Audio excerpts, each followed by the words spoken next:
নারী সংরক্ষিত আসনে জামায়াত জোট সমর্থিত এনসিপির দুই নেত্রীর মনোনয়ন বাতিলের সিদ্ধান্তে বেজায় চটেছেন জাতীয় নাগরিক পার্টি এনসিপির উত্তরাঞ্চলের মুখ্য সংগঠক সার্জিস আলম।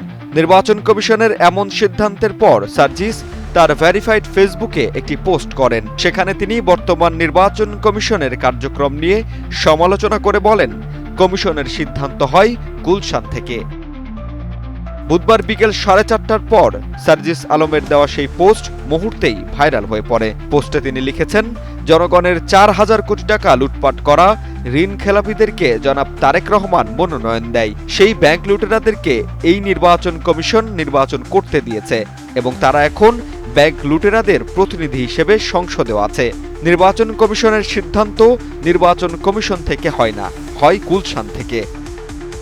বাতিল হওয়া এনসিপির দুই নেত্রীর বিষয়ে লিখেছেন, মনিরা শারমিন একসময় সরকারি চাকরি করত, আর নুসরাত তাবাসসুম কোনো কারণে নির্ধারিত সময়ের 19 মিনিট পরে ফর্ম জমা দিয়েছে বলে তাদের মনোনয়ন বাতিল করেছে নির্বাচন কমিশন। এরা যেন সাবেক প্রধান নির্বাচন কমিশনারের গলায় জুতার মালা পরা ছবিটা তাদের বেডরুমে টাঙিয়ে রাখে। এর চেয়েও ভয়ঙ্কর পরিণতি এই দলদাসদের হবে।